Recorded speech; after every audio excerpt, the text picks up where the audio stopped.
Du quoi ne c'est ne du quoi c'est là de wago du quoi c'est là de mia qui mia boy no vi de vieux et tout la nyo mia to mia no mia fo mia da do mi do gbena mi kudo bubu mi kan di mi le to di be ase mia mi ko le du quoi ne c'est be do be ono mi o chan chan nyo et toi no vi nyo no Georgette Frutel la pupio de le tro le gbe to andi mi yombe ata Bruno Fidelis me saputo mi le da pour poso veve nini ki le digbe romanti digbe o ma be ko kheo ko le na ni gbe a kudo no so digbe o ma be ya sa va wo Dumevini numéro kona be certificat de nationalité ade kurekewe le nuenti egbe nyawo keke mi le da blon le egbe be du kwa de sebe dodo be ono me kwa mi le da ho awito carrière campatique minimum ne ma ado wezone amega campatique carrière wezono yo la breno awo meto olela le vieux odon insobedo le ko eliya oyo no be e carrière campatique kafla mais à mon là bah Jésus nous les aller à mes grands carrière campati bah et donc bien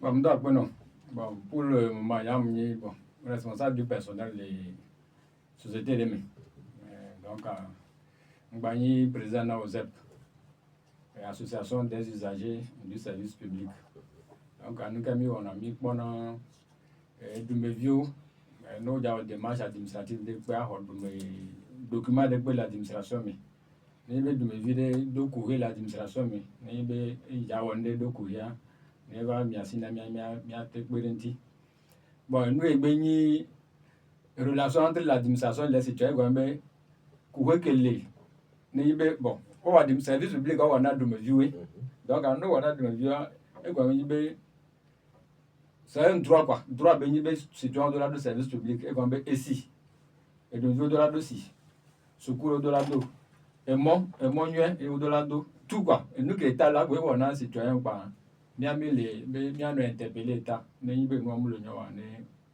wa no jira no do donc et nous mi wona fifia et OZEP be e ha mi duya e game mi do ha bon mungla bende ade monam de mando bona to ino to na na FMB to ino to batam do bona mi lo OZEP on a créé en 2011 donc mi créé 2011 ami odo subo doit to fia on son importance na société civile be do e gare me chano lo wa on la va devono na gare mi ba ina kona me vide sinon OZEP mi depuis 2011 a mi le odo ku administration mi le pere du me joji mi wonu subo que mi mate détailler les fions e fifia e ni va nya ke tonti mi be mi ava ribia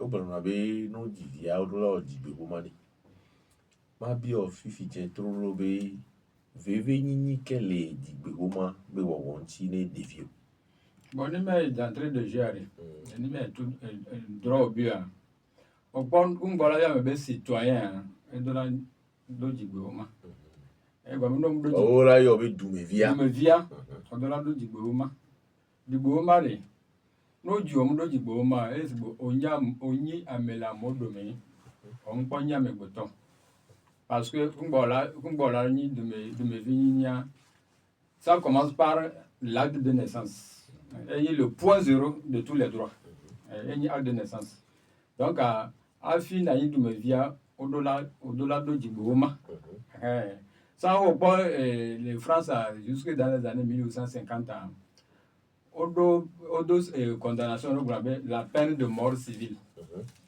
et quand il be Neibo ja ho Dumevia ni la sio on veut te neutraliser quoi aussi bo ja wo o la gbe bo ja wo quoi peine de mort civile quoi be on do droit de po on mate planning ban no divicha on mate transmettre depuis on a éviu on mate d'accord tout quoi on mate on de po donc nous on do jibo ma c'est comme tu es en état de mort civile Ego be me ke no jigbe o mo wa jenare pepe mu le si o jenare pepe mu la ese jena bon nous là pas bientôt mais il y a d'accord à mon do jigbe ma va ya d'accord et wa gem raccourci au millionnaire parce que gari mo yana fio no va témoin be ame ani fie to fie et fio mu na mu fie légitimer na me en tant que personne juridique quoi mu fie la na wala ni amegbeto la modomo Donc ma raccourci juridique, oui, c'est les facilités, quoi. On cherche les facilités. Si on est mis là d'accord, et de me via de la de Djibouma, affilié là, ça va s'inscrire en tant que citoyen. Puis le droit de vote à Afina, ouais, au-delà de Djibouma. Au-delà de Djibouma, c'est les défis au lait à mode de quoi. Les défis au Niamey Beton, au lait société, mais en tant que personne, qui est droit au lait si.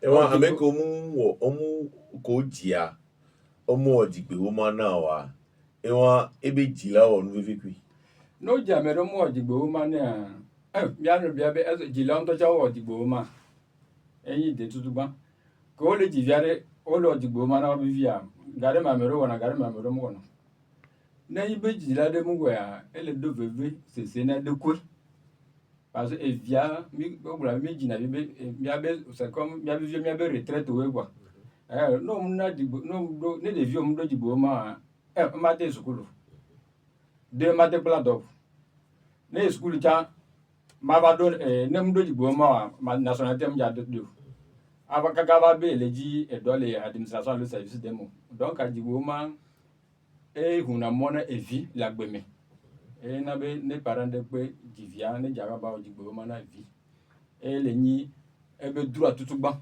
ebe jena tutugba ni Djibouma fiare le togu bani bandia ne o le da o Djibouma for the kewe no na Djibouma mi o ti bon m'da bonne question pertinente parce que nous il y a administration mais jusqu'à bo ja Djibouma gare mo la so formation na bo fiche de renseignement comme ja de no gouvernement de temps okpo Djibouma re no divia le conjo onana me attestation de naissance gare ma mero so na be attestation de naissance o enyi Djibouma yo va so dans la sunde gome la home et ça be no dans les 45 jours que blanc ne voit toi au-delà de état civil au-delà de mairie va déclarer vie à Moudiville donc on l'a fait suite de renseignement on l'a rempli fiche yo on l'a déclaré vie donc en nowhere on a non que la va déjà be Djibouma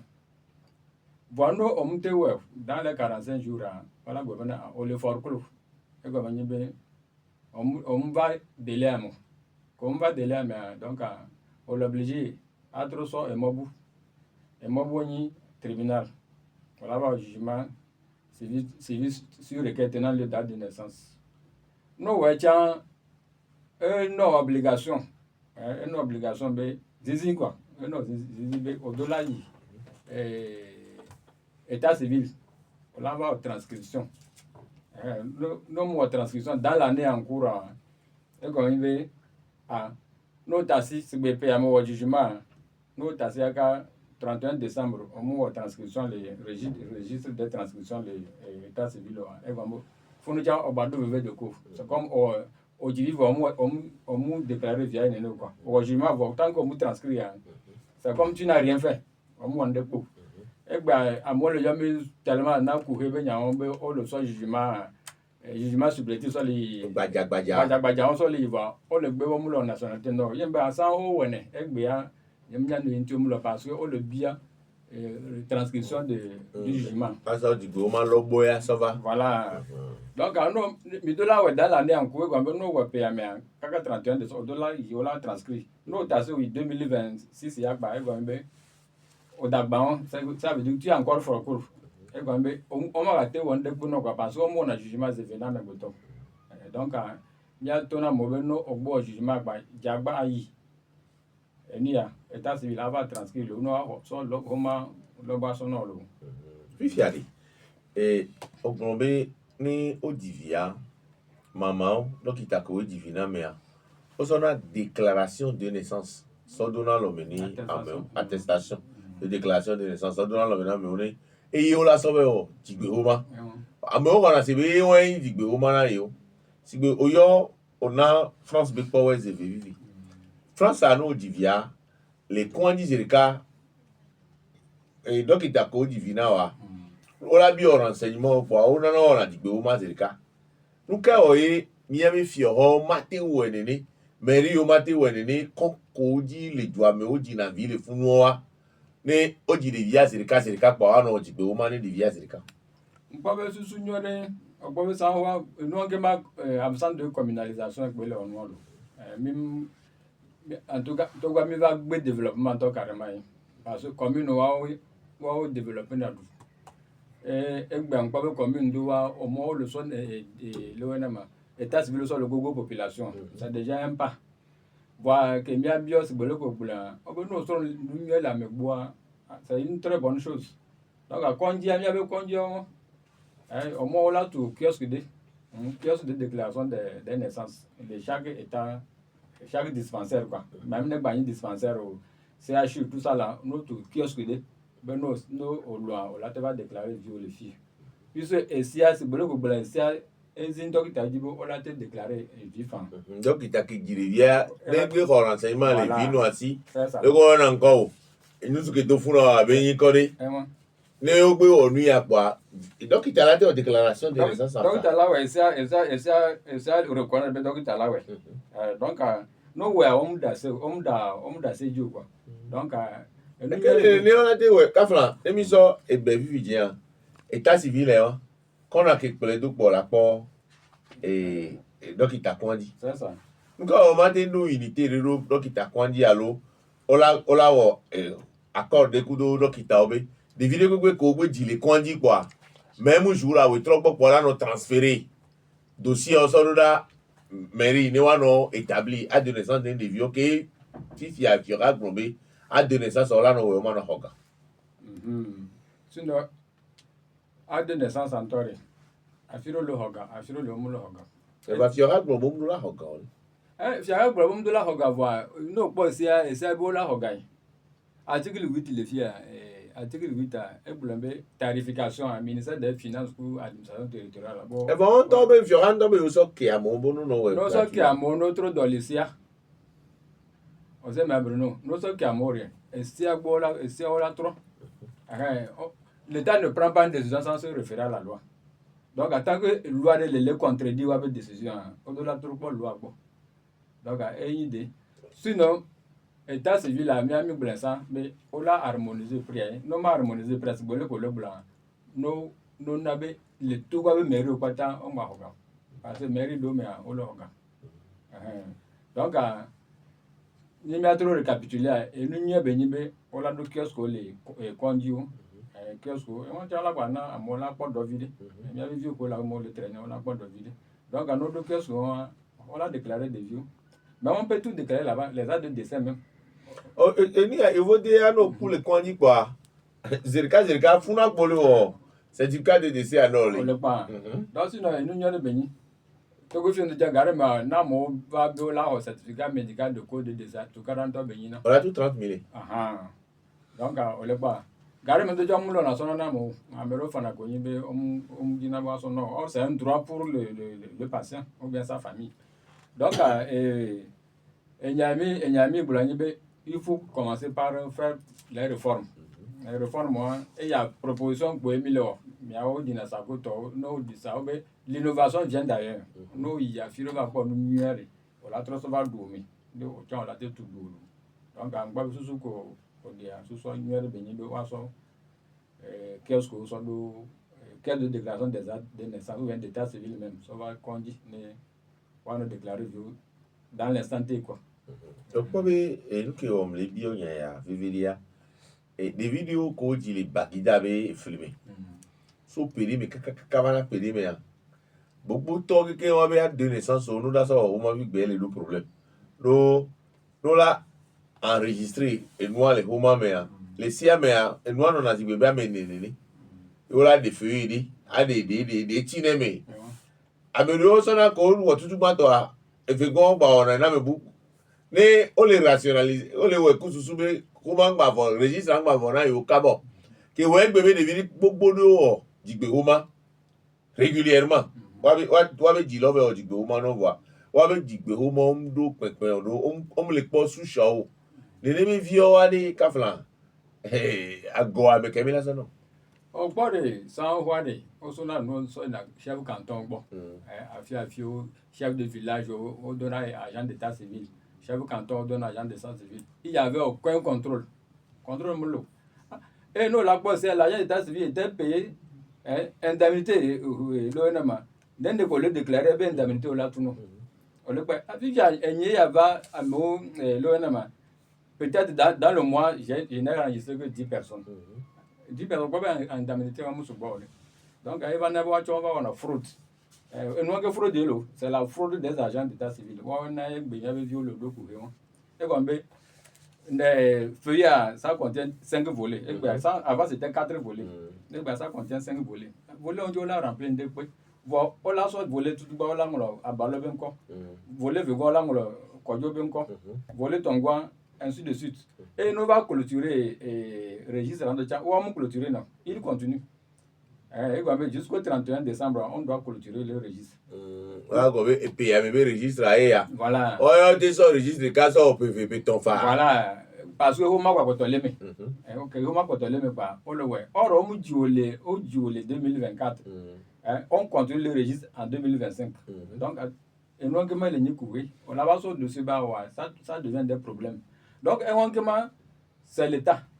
C'est l'État. Il m'a été accusé de vidéos. L'État a un problème. Parce que c'est l'État qui enregistre les naissances. Une fois que vous va être abobé, il va enregistrer des vignes. Donc, ne erreur est le fond. Donc, l'État va courir. Vous voyez, tu vois, la procédure au balai. Et ça crée les dépenses aux familles. On les crée des dépenses dans la famille. Il faut aller maintenant annuler tout, à trouver au jugement que on va trouver au processus souvent ça il n'a dépense famille. Or à Guamuso abo ils sont agents d'état civil verront que le fond ça en tout ils ne sont pas véreux c'est qu'ils étaient maltraités. Donc ils moyen pour watcher nous sur le nouveau moyen munyo gari me déjà no wa ola be a no on tamo wo fraude tellement ola tebe registre abu allo babadu allo genje sime odo moyen suba que pour comment dire effacer les traces. Donc nous on l'avait état civil on l'avait enregistré on le pas enregistré parce qu'il sait qu'il avait fraudé et il avait fait du faux. Mais il veut la poursuivre non là tu vas les faire donc amero buna ko maintenant enregistré donc carrément. Donc c'est ce qui fait que egbe a mo le do couver sous bon. Donc il y a bien des blancs situation c'est l'état et il vu que le cas mais le cas on l'a trop tribunal là annulation. Et ma vie a que et on l'a soit goané et joie. Et on l'a trop tribunal là on l'a recherche infructueuse. Nous avait dit qu'on on l'a tout fait. Nous mais pas on l'a recherche infructueuse mais on l'a tout fait. Puis on a travaillé justice. Bon au jugement supplétif sur requête il y a trop reconstitution. On l'a tout fait. Mais au jugement au travail état civil et transcription on l'a tout fait. Mais au nationalité ça on l'a trop dit. On l'a tout fait. Mais quand même, gomme gaon la tole. Par exemple, gomme, alors ils agissent avec gomme, mais jaoué, avec gomme. Puisque l'État, en principe, duro mais en Ibo, nous on va dire, soit naissance, on va dire sous chemin, on doit la poursuivre l'État. À son yaro, Edouardi, alors mairie anti. Voilà. Donc au final, l'État de Jacques va poursuivre à Molofon. Donc les gens ont peur. Et tout ça, ça engendre des fonds. Nous avons un avocat, et quelqu'un soit avocat. Nous sommes deux soirs à Liwan, on peut c'est mieux. Sinon, tout ça là, c'est énormément par famille aussi. Et si à Bromé, nous dit des vidéos, sauf que vous dit des vidéos, quand ciné et quand c'est la matin, quelqu'un blanc ne voit toi, on l'a dit que vous m'en avez des vidéos. Viviane, dit là des et dit des vidéos. Que dit belate o jibe wane de vie belate o ene so ko ne kaka nkeke blane vo aton amusu gbo unu e o ye amedu wangolo na bea. Bon Bruno ndak bono ogbo no gba so eni an ogba so keke bla ton de jan so na ola pa mero go ma declarer avec vous de négligence de nyina na mero ku amero muso veve nyina acte de naissance. Et donc, on a été béni à Bijovado et Sam2 à non jugement non, mais au moins, puis à la diviser parce que Garé m'a remis dans la Bijo School. Donc, nous, la loi de 11 juin 2009 relative à l'organisation de fonctionnement de l'état civil au Togo. Et ça, l'article 39 BR sera puni d'une amende de 20 000 à 30 000 francs. Quiconque y étant légalement tenu aura négligé de déclarer à l'état civil une naissance ou un décès. Et voilà, 1. Au-delà va déclarer vieux dans les délais. 45 jours qu'on a, on va poursuivre. L'État pour là tout amende de 30 000, 20 000 à 30 000. Bien, 20 000 à 30 millions, elle a su, a fait au moins déclaré vieux. Gare mais à mi va pas la pauvreté dans les mélos. Pauvreté dans les gens à mordona on tourne à hondo à de quoi. Tant mais pauvreté me le vend va dire via à déclarer via obé et gamelo. Or, quand on soit déjà va réclamer. Donc, n'ayez déclaré au lieu de combien de l'eau 0 francs. Pourquoi par exemple, abono 0 francs. C'est abono 0 francs. Donc, à si nous qu'elle poussé à mon fille, m'a va déclarer vieux. Parce que nous on va déclarer vieux. Nous maté on t'a maté y et son yi. Alors, il y a été missionnaire à Méré. Il y a été don à Méré. Voilà. Il y a été don à Méré. Alors, donc, il t'a via. Elle a déclaré fin. Mais au bon, on l'a déclaré vivant. Nous, qu'on a à mon déclaré la vie. Peut-être on doit information une autre. Sur dans le principe, nous. Et bien, le mouillé. Au pas, mais qu'on l'a doit, c'est l'un des parents. Ou bien, comment l'appelle-t-on? Avec qu'on l'a doit, là, va déclarer via. Parce qu'il y a des choses qui se passent. Et nous, on dit tellement bien. À moi, soit avec naissance, soit avec du moussol de na, mais comme ça. La démarche. Et du bout, mettons. Voilà. Voilà, tu sois en Amérique pour me va ou non. Mais oui, on a nous, mais et je sais, moi, le mairie, tout ça. On a son avoir déclaré.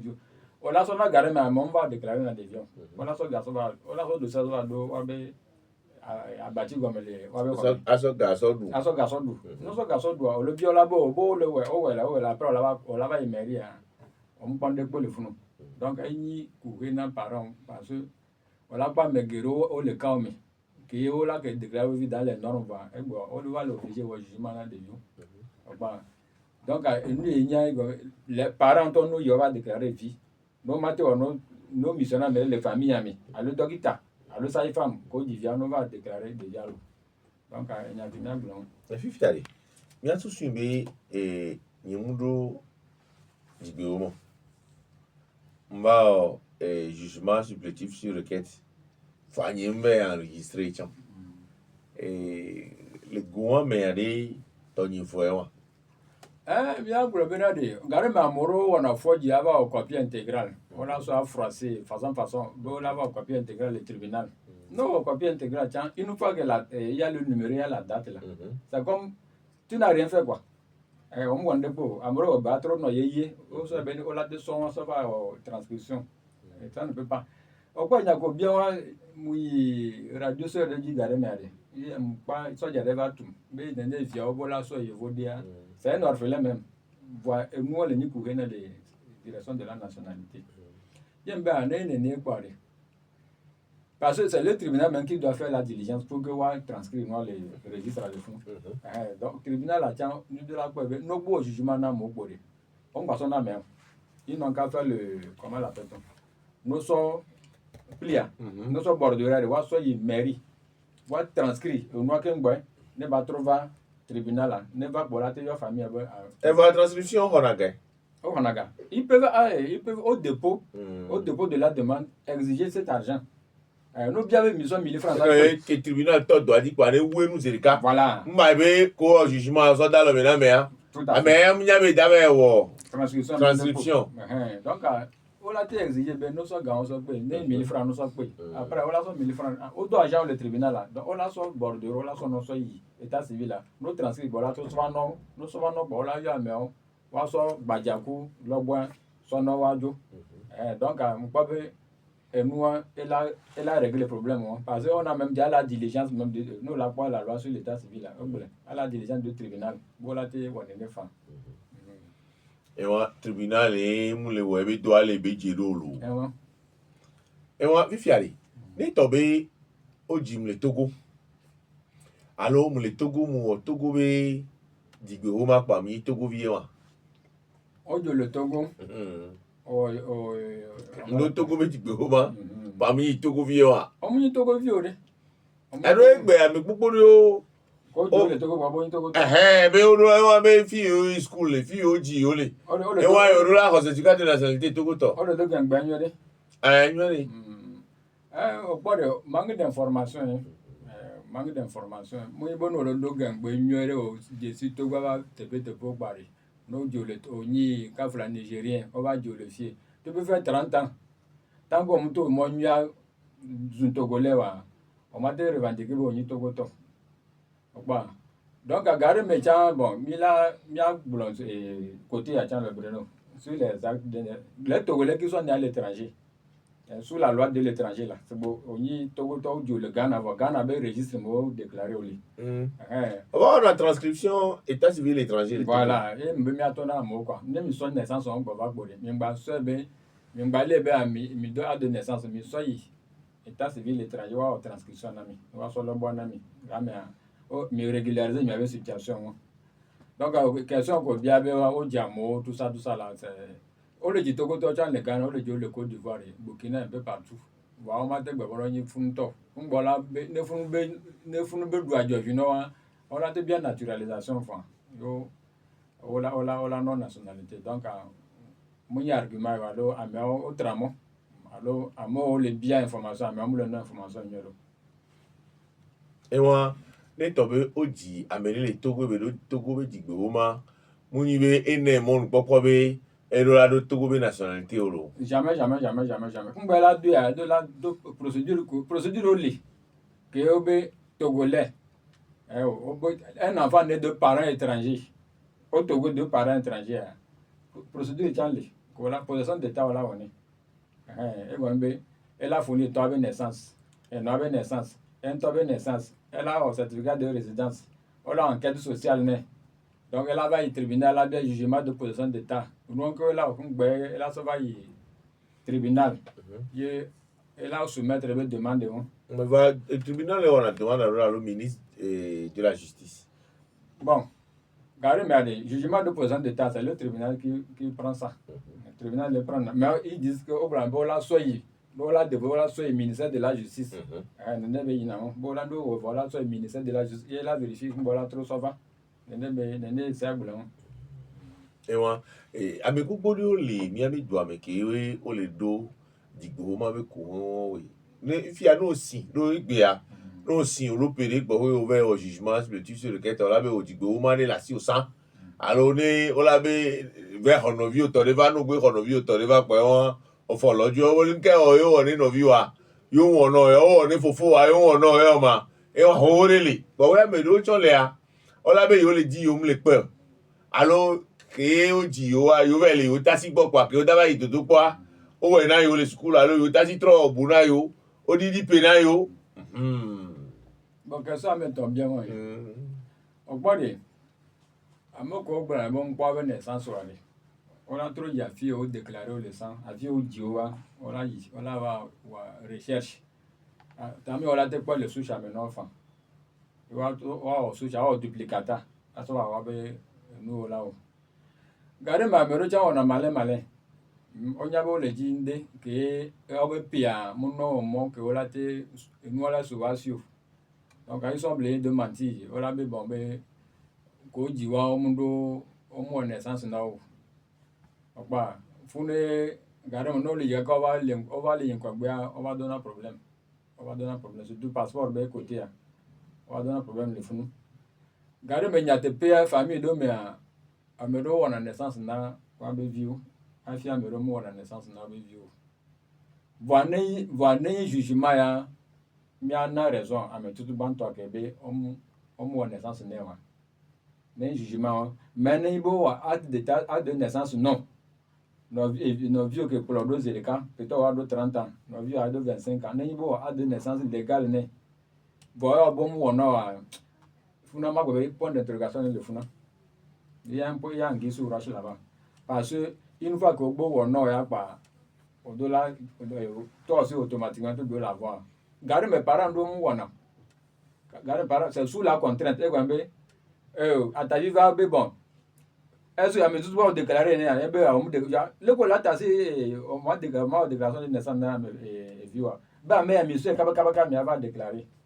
cas de figure on chanle ke nyi be ame o le rejeter ne ba mo wa o do la enquête poussée abia kwa be est-ce que enya me le brander est-ce que il dit vrai ou pas donc les deux cas sont possibles les deux cas sont possibles soit au jamais tout bon on naissance non mais à me veut avoir naissance sous l'influence des parents ou bien des amis là ben ah no divia pour de la naissance donc et nana me revoir on naissance na me potion voir mais tout bon garder me on non c'est pas négligence c'est pas négligence aussi donc il y a notre blanco et on tient fifia ne o digbe homa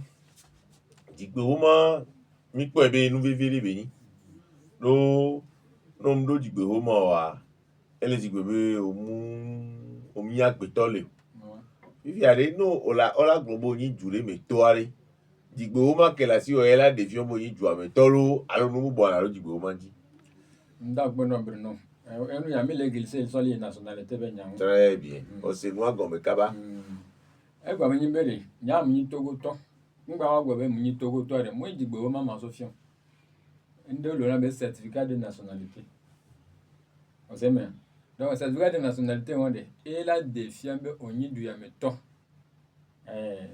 donc c'est sur la base de ça on l'a revendiqué du ya me to mi donc on m'a dit so digbe homa so traverser Ghana be frontière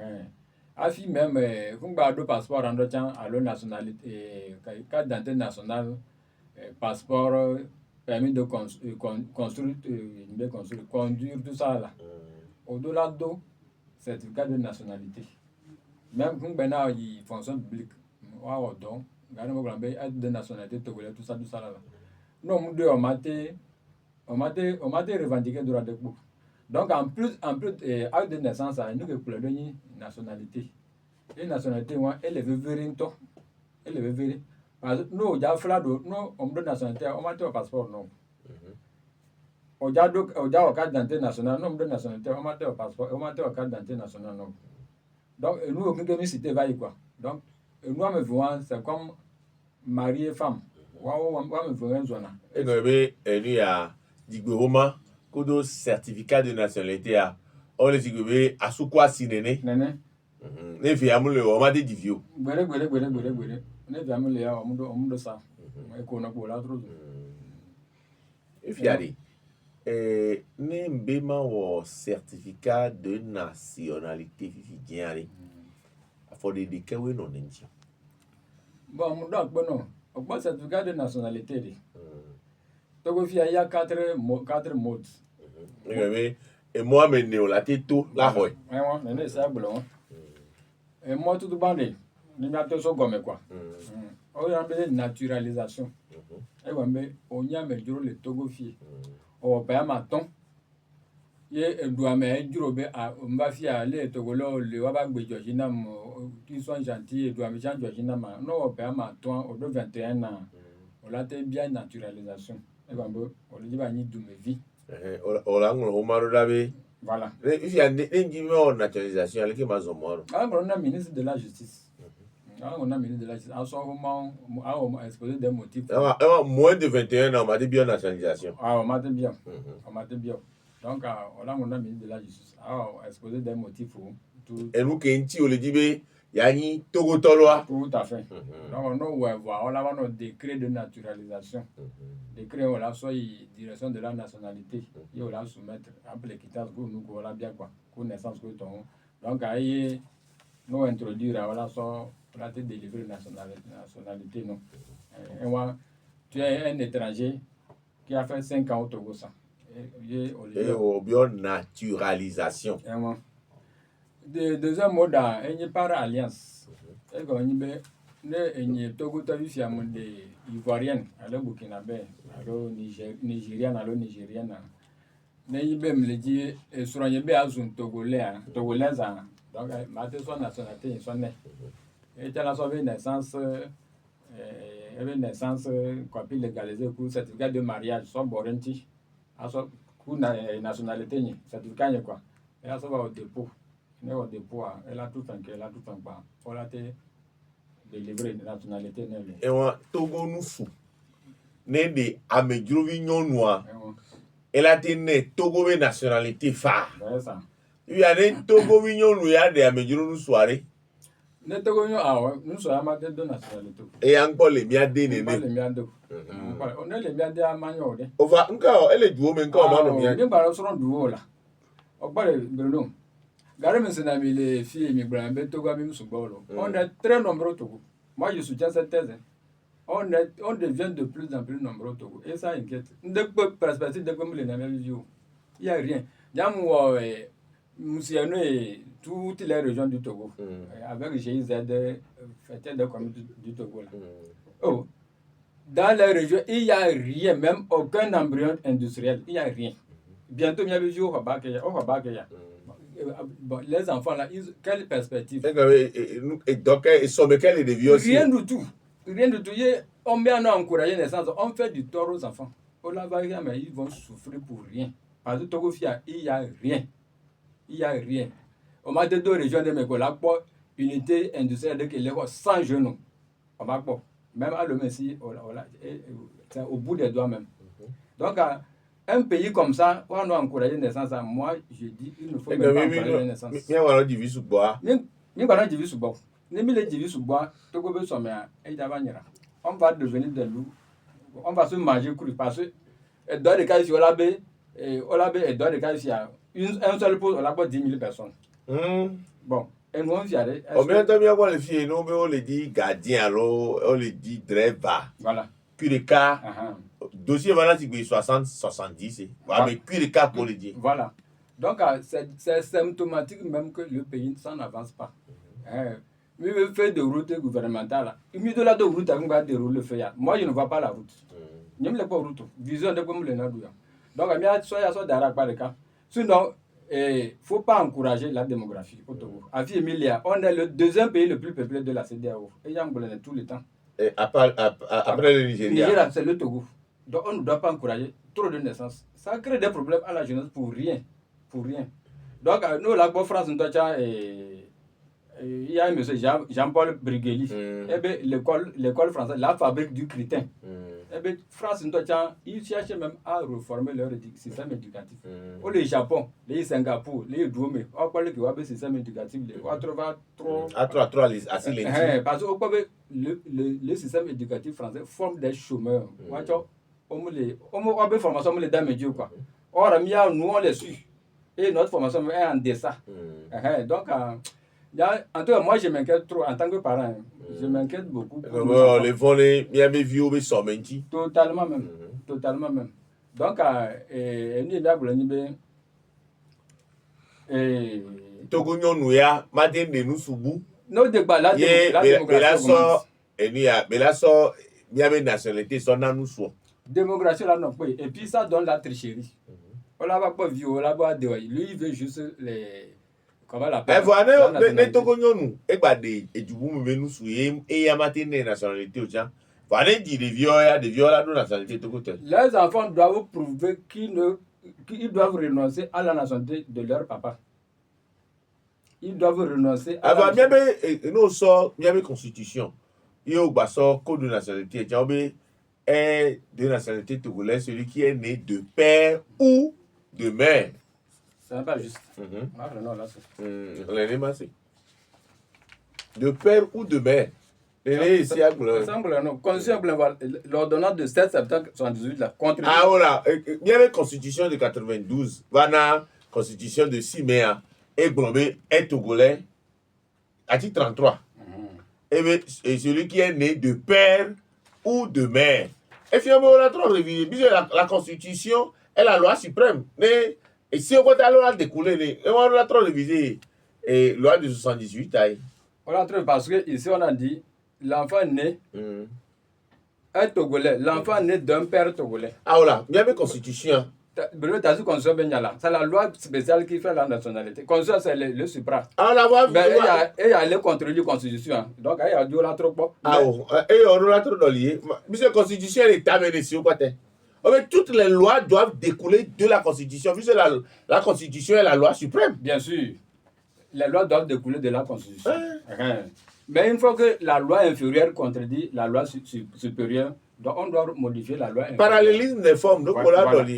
Sinon, non, ça, ici, ça, l'article 3, ça, eh ben non, ça, article 33 de la Constitution, est togolais, celui qui est né de père ou de mère. Allô? Voilà. Donc, à côté, l'union constitution, on peut admettre ça. Mais il faut que l'enfant renonce à la nationalité de son papa. Oui, mais à bien nationalité. Parce qu'on a dit quoi ici? Nous, la pas fière. Article 2. La nationalité togolaise est attribuée par le seul fait de la naissance ou sur le territoire togolais à toute personne ne pouvant se prévaloir d'aucune autre nationalité d'origine. On est pas. Donc, n'ayez ou de père togolais là, si, comment l'appelle-t-on? Si tu es étranger, tu épouses une togolaise, l'enfant est togolais en vertu de la nationalité de sa maman. Mais il faut que la maman ait la nationalité au préalable. Tant qu'il n'y a pas de nationalité, on devient amateur de nationalité. Et on fait via naturalisation, alliance et tongolais. Filiation, les blancs. Mais et to kudo no, et to lo, allo no lo, allo to kudo no, ni togo toi. Voilà. Ça c'est pas filiation. Donc soit c'est ta maman, soit c'est ton papa. Ne to mundo nationalité, elle a un certificat d'origine. Certificat d'origine, ils sont enquête virée, mais prévoit de mais le grand l'homme fille. Tu me fais pas que le grand l'homme. Golf kudo à quoi il veut. Les gens m'ont prévoitu à bien quoi il a me mais golf kudo à quoi il veut. Elle a prévotu de où là. J'ai fait l'usager innocent. Moi, c'est bien, il y a des problèmes, les gens ont un certificat d'origine. Pour voir comment ça fonctionne. Quoi. Il y a deux bossons et fils de renseignement. C'est fini, il faut aller. Et information, parce qu'il y avait nos voisins à Zoli au Lazon. Donc, on me donne l'information. Or, il y a une information. Donc, il ne donne pas. La fille de renseignement, ça ne suffit pas. Oh, non, on l'a ici. Gavana, mais agent, c'était pareil. Et là, il y a Azoli qui est là.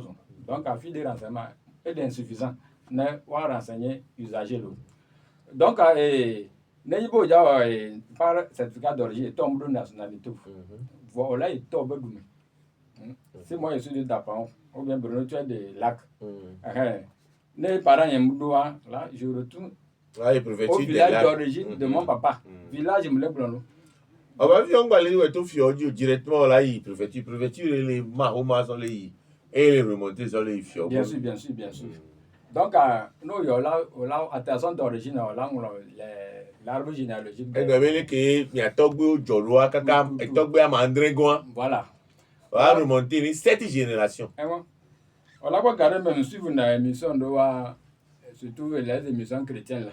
Amérique avait bien Togbe Abraham. Bon, nous, bien Togbe, 3e génération, on est incapable à son. Ouais, il y avait Togbe Abraham. 3e génération sont incapables de te donner le nom même de leurs grands-parents. Donc, il y a un signe d'aliénation proprement. Donc, après de je me dis à Diagba, à fier les génération. Moi, jusqu'à la 5e même, on peut remonter. Donc, on va prévoir, tu achètes tout, et on a tout enquête à dire, on a canton, les CB là. Moi, on a CB, tout le monde. CB là, c'est les chefs canton, bon. Voilà. Les chefs canton, et ouais, voilà, c'est les procureurs, bon. Tout à fait. Procureur, ouais, voilà. Bon, oui, préfet, alors, secrétaire général de la préfecture, il va signer par ordre. Vraiment. On va sortir à transférer au Maroula et direction de la nationalité. Tout. Voilà. On va créer un service public groupe PG. Documents physiques, on va renseigner les sites à dit. On va créer compte, on va renseigner les sites à dit. Nous renseigner, on va comment l'appelle-t-on? On va scanner, on va numériser, on va nous, ils ont 2 mois. On a 2 mois pour étudier le dossier. Et on a yobé, vivia, on m'a sorti. Voilà. On a un document physique avant. Tout à fait. Et on a un document sur les directions de la nationalité. Donc, c'est dans les préfectures.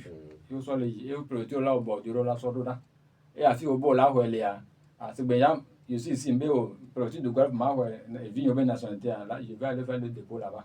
Donc, il y a là, convoi sur la direction de la nationalité. Il y a là, produit, non.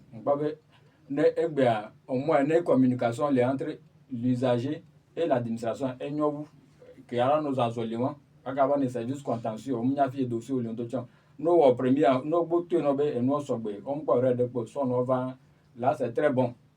Là, ça évite les tracasseries à l'usager. Il y a affiliation, hein. Et une guane. Possession d'État. Et ouais, mais on soit affilié va. On va diviser le Togo. On les aime bien. On soit affilié va diviser le Togo. Donc, à vue à SVB, ça il se comporte comme un Togolais. Donc, elle a dit bien, possession d'État. Ne y a pas bien, ne au certificat de résidence va. Ne soit toi qu'on avait du bureau va. On a enquête tout.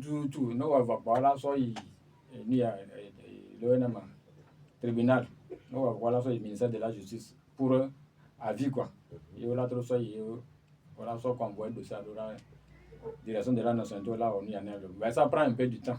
Amero c'est un passé nous ça on me laisse ne pas donc nous y a prendre notre temps parce que il faut statuer.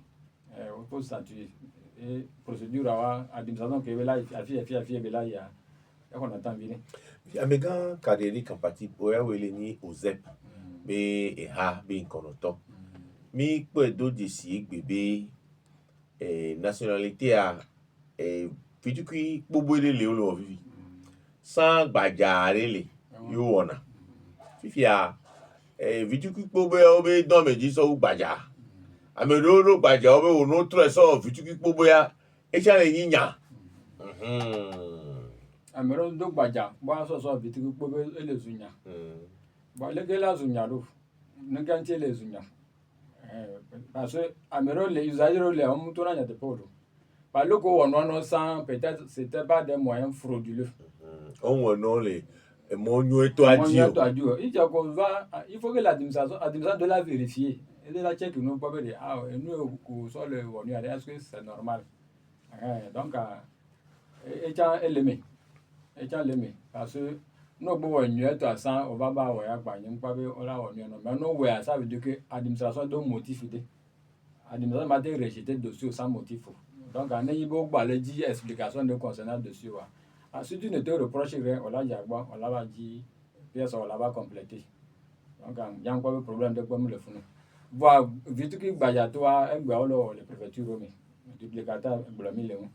Donc il y a des médias alors ça donne l'argent mais des médias. Nous la quoi ça on va venir nous que nous on a 500 francs de légalisation nous là parcours que Isaïe on a déjà 1000 francs même ça et garé mais on a 1000 francs. Onya ini goyi soirée améré so homari banam.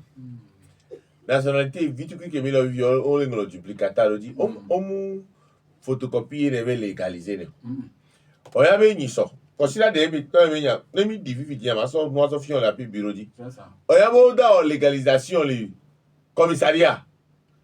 On photocopie le commissariat ton légaliser certificat qu'on le duplicateur dit on légaliser tout un brodia. Indi ma yo commissariat va pour dire le bon review. Commissariat on dit tam yo amewa bon ma babena ils ont un manque de vigilance. Alors ameyo ko wa so dari bureau mais garé mais amero ameyo we ho ameyo munya do information de poste sinon avec les commissariats que les occuper dans les cas d'antenne ameko ho be prêter serment munya be certificat de nationalité pour boya duplicateur on légaliser no e légaliser ame mérité be plaza Bruno où est les juger néné pour toi tout le monde doit connaître comme toi amero les garé mais omunyane ko honua ora bon le no dit ko honua de commissaire signé commissaire signé donc ils ont fait une erreur et avec là trop so yi funu be non on m'a dit que on ne fait pas la légalisation du et bien on a trop so commissariat tout commissariat oh il faut carrière non on m'a so ganon Almost Gano. Almost Gano. Ah, bien, Il faut aller pour que demain se corrige. Perte de temps et d'énergie. Ah ouais, et soit là, bah ouais, par nos usagers au voyeur, il faut faire pour éviter ça aux autres usagers. Parce que agent qui est au noir, il a fait peut-être par omission ou bien par méconnaissance. Les deux. Mais là, il doit, on s'habille dans le Fifiari et Amigan carrière. Mi peut être décidé, non, non, du gouvernement, on doit avoir une nationalité. Il y avait nationalité, à la maison, il déposé Gbea. Au bon, on ne trouve pas Gaya me voir. Il n'y a pas déposé nationalité. Les deux douanois, et wetiri ne bela o alo nkeke ne bela o ne tombé au déposé nationalité ane wate wena o nkeke ne alo wetiri ne bela o. Bruno munda kono question non ko bien. Au body. Au fait des certificats de nationalité chapitre 5 ordonnant du 16 septembre 1978. Au pas nous là pas article 71 allez. Article 71 béré. La monnaie c'est l'eau. Oh ben, non, article 72 plutôt. Le ministre de la Justice peut refuser de délivrer le certificat de nationalité. Le silence qu'il garde pendant un délai de 2 mois à dater de la demande équivaut à un refus. Il n'y a pas de disposition, nous avons de quoi 2 mois au la nationalité. 2 mois, au de la nationalité. Vous voyez, il y a une démographie. Et les mille sous-Badois. Ça, il ne voyait pas loin. Ça a mis sous-Badois. Nous déposé 2 mois pour la Teba. Et puis, il y a mis le sous-Badois. Nous, il c'est des milliers de dossiers. Donc, ils doivent revoir même le délai là. Disposition de la parce que la loi même, l'ordonnance, ça va revoir même. Au-delà trop réactualisé. Donc, à 2 mois, mais moi, le sous-Badois, et là, on va aller fixer le délai en tout temps. On va les fixer des délais parce qu'ils ont tellement de dossiers à traiter. Voilà. On dit l'administration doit fixer un délai et le respecter. L'émission, si bébé France Fidjien, certificat de nationalité à où on est les préfectures, préfet signé. Mouni Godo a ministre de la justice est signé. Tout comme ministre de la justice, les Ouadbo. Nka oye, qui est obligé qu'on a pu nous beaucoup de France bon. Il y a Kenyi Nyoya, et près de 40 préfectures. On a des d'autres service de nationalité à l'autre préfecture au Pata. Nous avons et certificat de nationalité Egbea. N'engila do le dapangolava ou aérola to préfecture. Et Mandouri au Fikaï au rola to préfecture. Alors, au rola diva lomé. Bon, oui, là, ouais. Nous avons déconcentré. Nenebe et doigt à déléguer Nenebe et signature à des préfets. Donc, Bruno. Donc, il y a pas d'administration qui est sérieuse. Et il y a état le fond.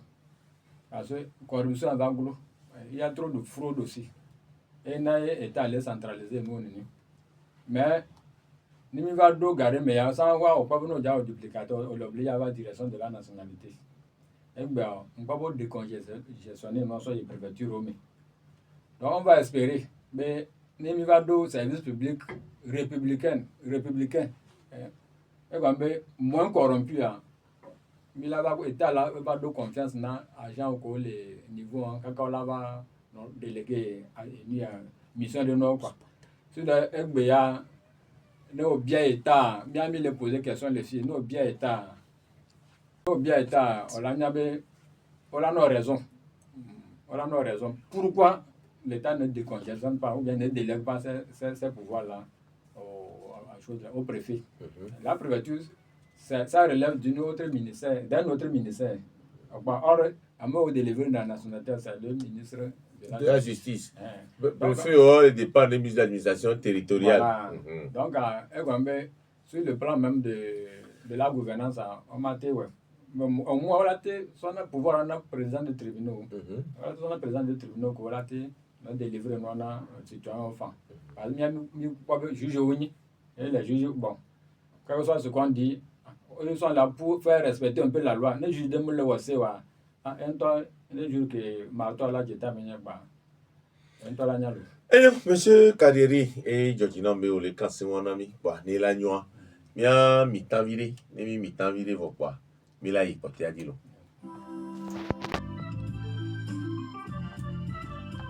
Mile kase on kudo awito kampati karere kileni ozep be habin konoto mile ponposo jibehoma be kuhio kowe nanani no lao homa ke defio moni jumevi kona be certificat de nationalité a fo de ke no nentia amega karere enu ne chan le yin be na me gbogbo le o sigbele ke jibehoma be kuhio le a na mo da be wo certificat de nationalité ke jumevi be homa keleni evegoa kela bodo digbe o mandi na to so o ma pote wa kuhe gbogbo ri no neti kuhe ka mo do na go yo la te do ison le na mi olo mi nya mi be vi gbogbo ri o gba ho back yo la ji tukana o me zane ya kuhe ka mo do na go ni certificat de nationalité. Bon, a fini à la nationalité benyade na bo naissance benya parce que funo ko to na jile on ene ko to le funu ba e va affecter na nationalité a tiens. Au gare mais emi bransambe au laté naissance volet numéro 5 numéro 5 numéro 10 là noji on là va ba hosucha on là va point numéro 100 numéro ma sogbo donc un au somme avant donc tu es obligé de repartir à zéro on a trop état civil du lieu de naissance et on là on recherche un futur tout ça là que mi bransam quoi on là va jugement de reconstruction tout gare mo la po amero o ngolo na no e prenom made ngolo mensan fifi jen mensan kofi kojo alo mensan kofi e to ben ko lo mensan kofi if ya ke ji via so mensan kofi kujo so pe if ya ke o mensan e o n e o mensan fi e o MEDSAN if ya ke ja o mensan vegun e o MEDSAH et comme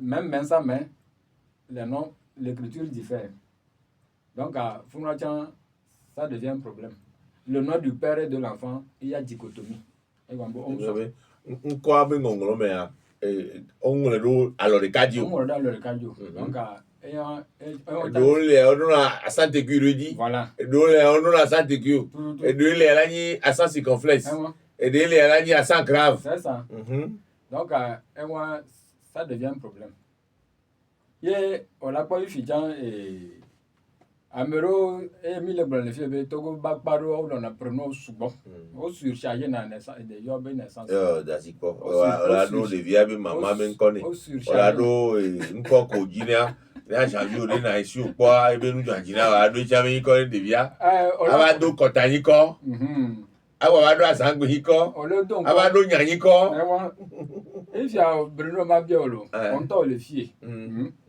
nko ke amonya no subo Bruno Fidelisi Bruno nya Fidelisi a mutuna e gwa mbe no surchargé déjà be naissance ko ba nya ko jiya Bruno Fidelisi a le digbo ma jina problème là Bruno Fidelisi o yona va la mo ja yo Bruno Boyono ça veut dire que no te no nko subo no na nko subo de kare pe la ba to le me ke la yin nko prénom e wa ke to ai po mi ano sa e fo ah tutu kwata le digbo wa ni no mtutu ja ça ne vaut rien ça ne sert à rien e gwa mbe no ja na vi nkware o te na un ou deux prénoms fan mais ane bang le no madame a hobe gabe no ne subo pa ma ela gbo ma ngolo elle avait raison e be yo ne via da ba do poa la ba no ngole ka la ba gabe be la ba ngolo iko bo la ba oto ama voilà donc nous on bon on da ngolo iko ngero ka identité jini voilà on va abrévier de on a pas on a rectification de naissance parce que le dit yo vont coller wa bébé naissance oji c'est ben ya fi obe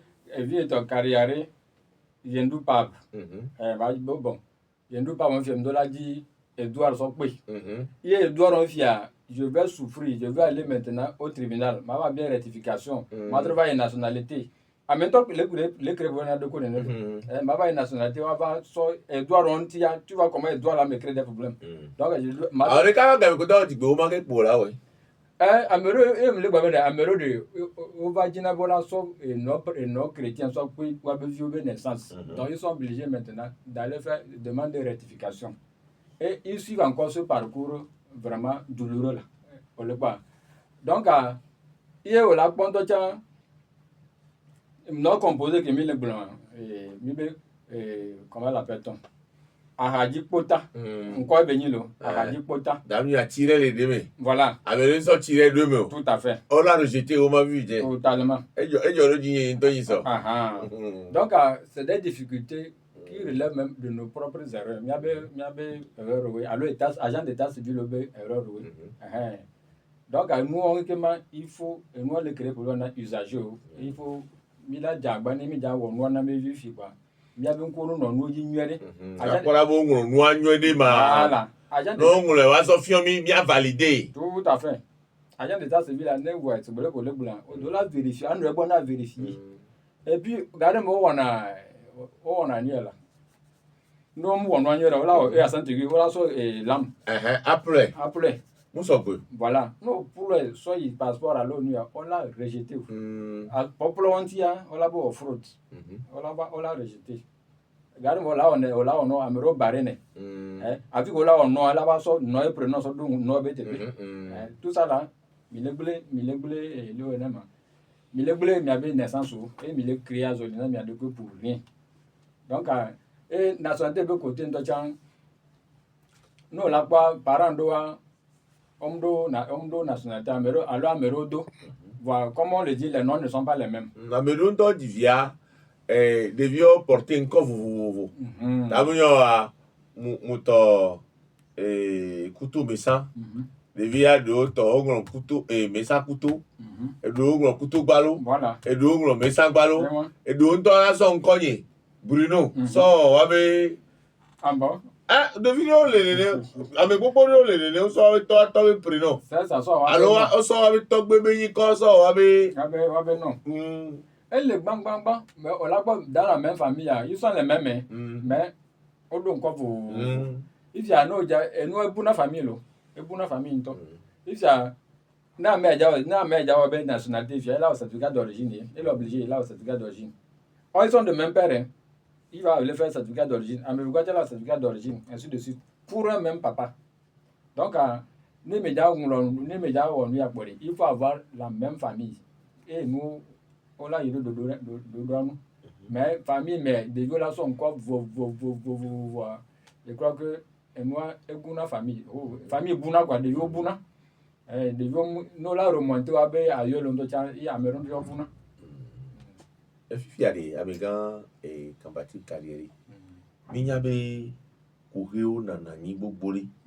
Ni wa do galo molea ola do jigbema ola nationalité avant la ba cardinalité a e ta gba yin na ko hebulo cardinalité a ko en tout cas yamu yi commissariat de l'année passée yamu comme il y a après midi yamu comme il y a bon ben va ma cardinalité yo ben no que ils ont déjà clôturé. Il dit, mais il est 15h, comment vous pouvez clôturer à 15h? Le service public à 17h30, il tourne.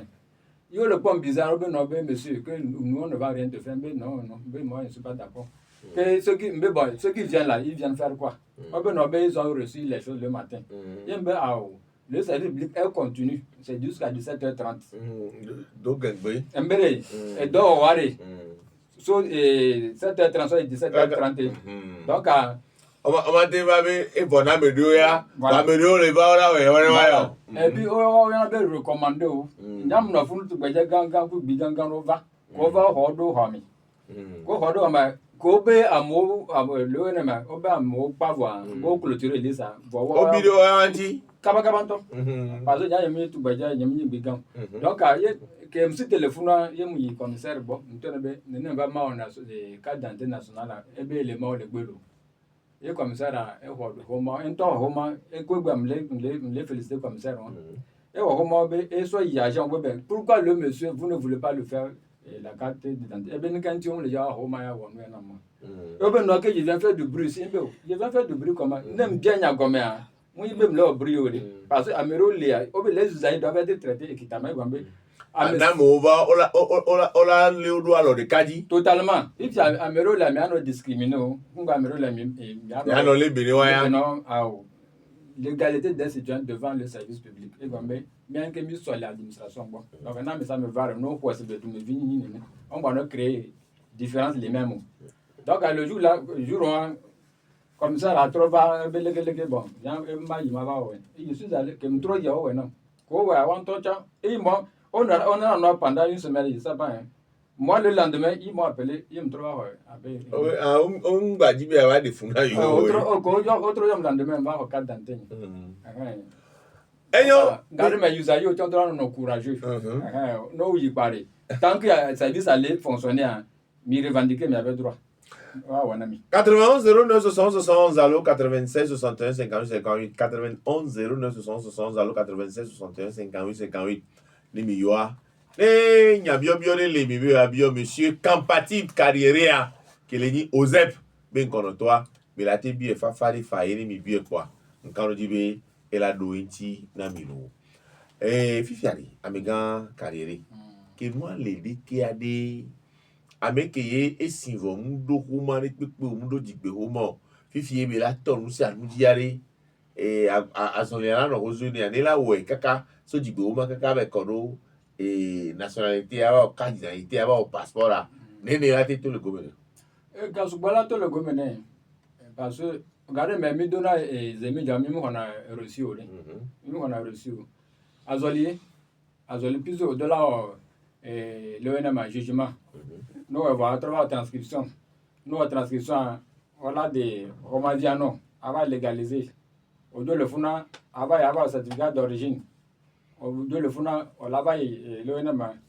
nationalité nos documents qu'on va avoir là sur les services de nationalité nous il faut nous tiens pas aller on l'a pas nationalité non c'est tout un parcours nous on va la trouver carte d'identité va nous après processus légal ça dépend service qu'on le dit quoi donc enyao tuna azoli beni azoli gana beni no vignore le caimia allô docteur Renan, bonjour.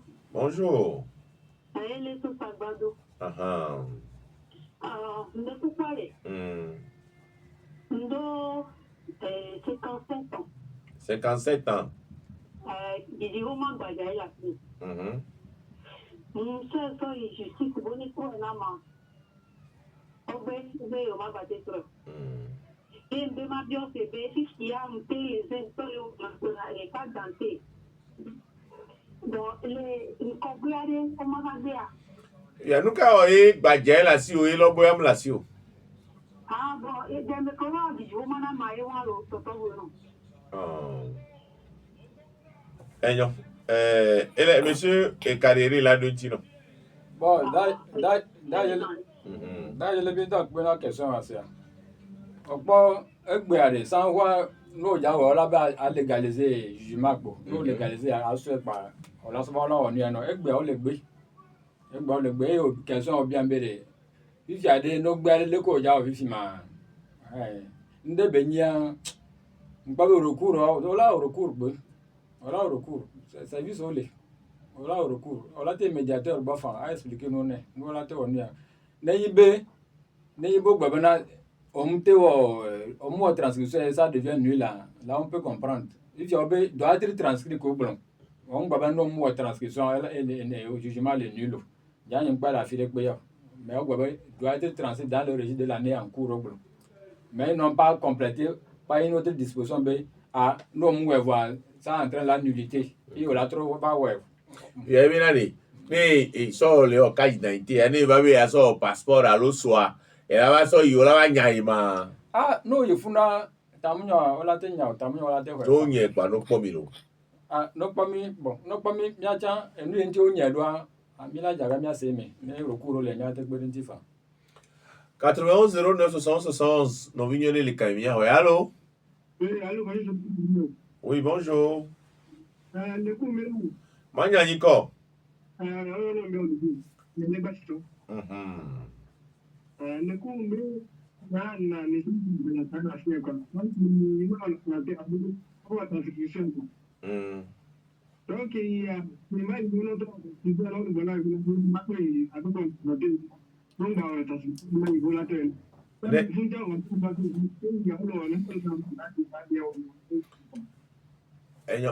Améga Olivier Nyako le glomim seigneur de voir Nyako dit la glomi c'est me coulé et na me de yoari ne mba so no so no do e me libre dio e fe gwan gba no so no chon portable a monu no le mi ate senyame ebe edo digbe o ma lobo mi abo digbe o ma lobo am digbe o ma beni jugement est béni Voilà. décision de justice et jugement béni Tout à fait. benade homa e ole na obe fi ohane o digbe homa no Vraiment. e fi o me no o digbe homa no do la o transcription Tout à fait. o do la e o transcription Dans l'année en cours.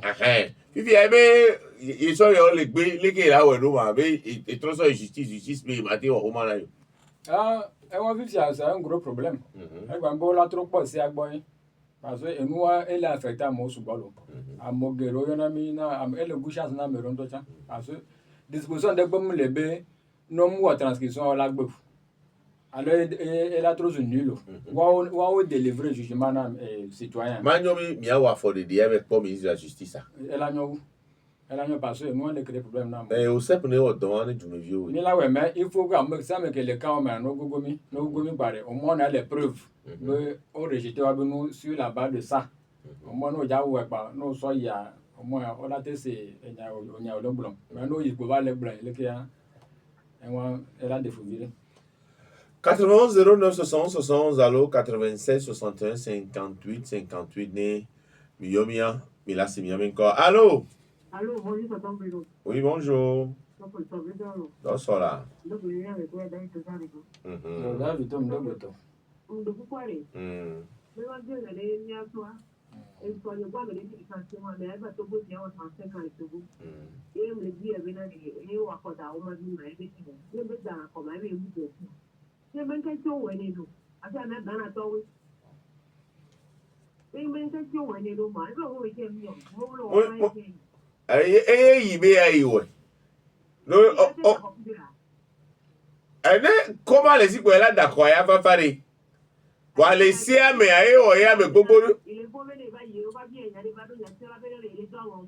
oh kakoda o ma bia le si apo a ola ele idakofa e o ame gbogbo ri o le glomena re gbo we mi la do akoda o ma bia ela nya be o opération foraine ne watro odigbe o ma ne Togo vi ko si digbe o ma mu le wa comme ça carte d'identité mi la no le da si gbo ho la be no wo enregistrement le akoda o ma bia di ga me dubu me to ma ba no wo ho ma wa jo no da koku mi o Sinon, il y a 35 ans gbo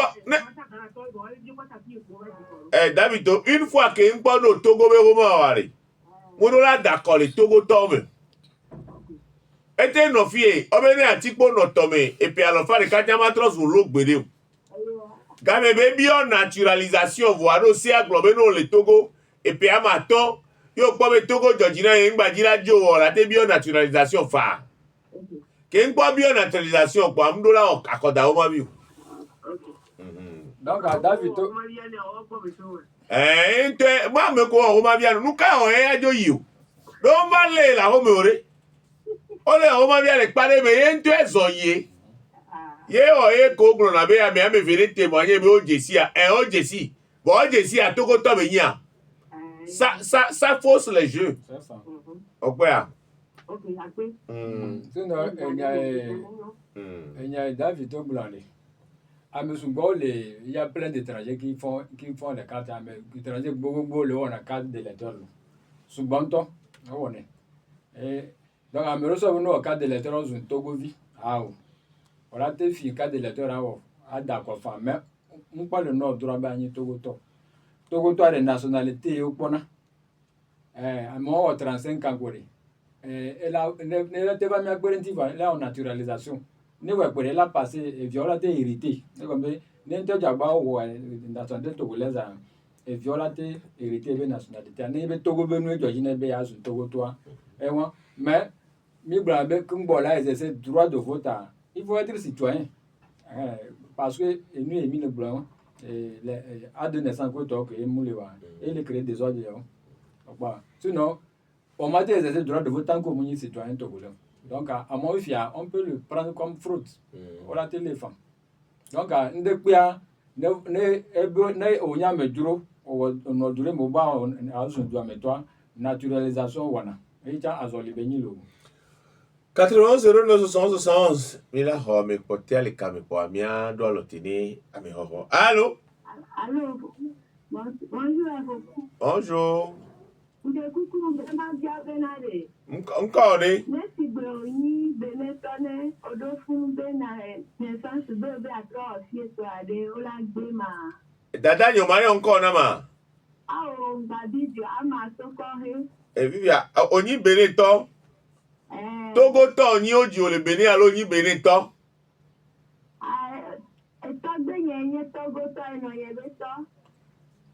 Enya kele ya onyi onto onyi beneto alo.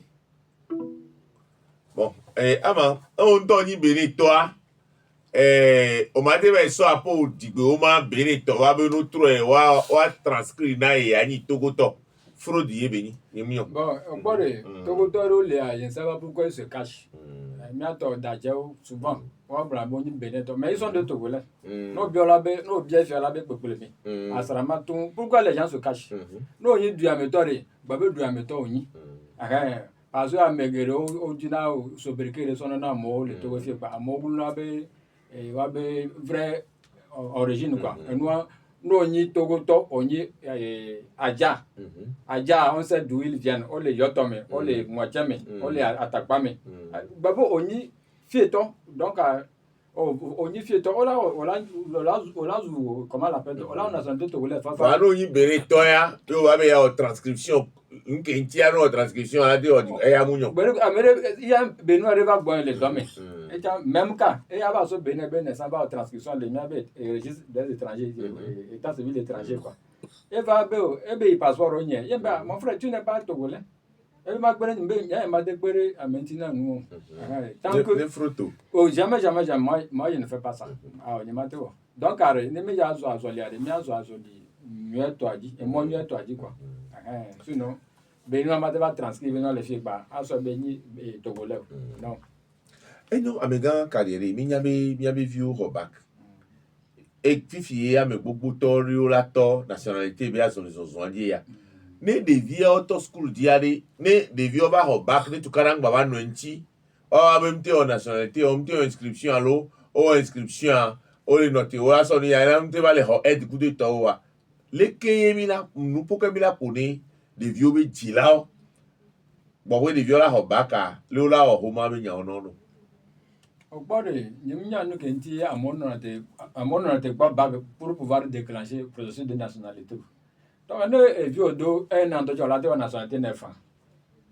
On a la nationalité neuf et vieux enfant. Donc, par an, aussi, tu dois avoir vieux général du Kaba. À mon pas de naissance, non.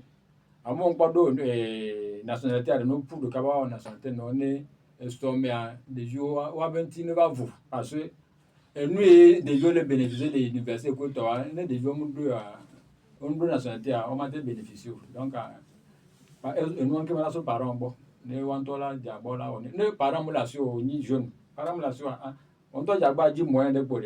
On n'a pas de la pouvoir de tout. Donc, il y a un membre, donc, nous, de la cité, nous, on dit Kaba, nous sommes en bava, Vonamilo. Et Amégan carrière, et Dilao, Koumdo, Human. Omdo nationalité coup de temps voir wa be violer sukulare ne be dilaware ne mi anyo wa nya kemila ti brunao dilao comme do homa omdo nationalité wa be violer school dilao no site kaba e mgolem fi no site kaba no wa certificat d'origine de viawe no diagba no nationalité parce que gbe no wan to ati wa be humo kaba voilà ne le viawe ti bénéficier tout à fait parce que dilado on a kufia lo amero le abe ya ishimbo nda afili donc ne devient ne toi be ma wa devient toi le toi ne wa we alo ne pon no wa gbe ne ba we ne gambe et so me ma ba no te be après le bac me la ba no poudre gauche droite quand moi le bénéficier est que toi garde après le bac là vous lancez dans concours d'eau amero par de alors même de ne vieux ho bébé ya on lance dans concours scientifique et ni a lycée scientifique non do nationalité o ma yori do omji wo e hoju mu to so ba do mi abi lycée scientifique no wa no po jiro aya me ori c'est ça Donc, c'est bien que le blanc, preuve venir bien de la cité, il y avait vieux naissance pour la santé du Kaba. Ne, vous m'avez pas tant nous soumis aussi. Ne sommes à ne pas vous non. Amégan carrière campatique ne tobe nyakote relation wala gbon. Ne togo vio ko ese miamenko le miabe homa e obe wo me nyakola gbon na. Bon, donc, Bruno, donc, Bruno, tu n'as pas de donc, moi aussi, vous me depuis le début, Caravana Gamadi. Bientôt, mais quoi importance que l'ENA et Miabe du Boma. Mais pas, venir que l'ENA et Miabe de me venir, be Homa. Donc, il y a une nouvelle blanc, mi fond. Mi badalo, mi fond Kaba. Donc, il y a deux causes d'abord, vous-même d'abord. Et il y a fond, il y a le vieux dit. Mais il y a no chance. Ne de vieux do Homa, chance de millénaires, mais ça, le dos à filer, pour entendre nos quoi. Donc, à chance garde millénaire de vieux, et son mot, tu as un dynamique. Et nous, on a de quoi. Donc, tout passe par, et nous, comme le tout, naissance ou nationalité. Bon, nous, nous, on me fait au diplôme pour tu vois, non pas naissance ou nationalité, on a au diplôme à non de temps. Donc, nous, on a mis, et l'été, de la cité de Cabado, il y avait vieux remonté. Amégan campatique carrière et miaba me gogolo la dibe ayo voa on tin do monu do kame. O manami nomba one amede le do kurea. Ye minyame mi pe na me onti. E mi atin so le yakona mia. Donc, Bruno, là, mais à contacter pour conseil et orientation. 92 40 66 90. 92 40 66 90. Maintenant, je ne fais pas ça. Ne me conseille. Démarche. Voilà, mais avec un courir, mais passeport, nationalité, courir que mi go pas. Mi yo rejeté, mi demande tout, mi wazoli, keje, même les quoi dont tu as, mais tu vas m'y appeler, 92 40 66 90. Mi da pene aweto compatible carrière que les OZEP be ha benko ki baba kansen kudo mi egbe va de lumenami digbe homa eni cadeau alonu na tutugba ki mi la oni bi abe vio yelana de bi abe existence juridique yelana be olanya be ni citoyen eni jumevi baba ho nationalité bo roji kwa lebe ya o carte d'identité yo ebe ya o passeport yo la mi nya be dudio me Mouya, et nous avons dit que nous avons nationalité. Nous avons nationalité à l'événement. Nous dit que nous avons dit que nous avons nationalité, nous avons carte d'identité, nous avons passeport. Que là, nous avons quoi. Nous avons des viandes. Nous avons des viandes. Nous avons des viandes. Nous avons des viandes. Nous avons des opportunités. Nous avons des emoji. Nous avons des emoji. Nous avons des emoji. Voilà, au bloqué au moins dans les services des passeports nous qui dia au mouelle dodo nous et tombe mais d'après les miami que we do tomi c'est miami quoi Georgette Cloutier et la popia ko do tra le gbe to anti nous tona ata Bruno Fidèle spécial photo bye bye.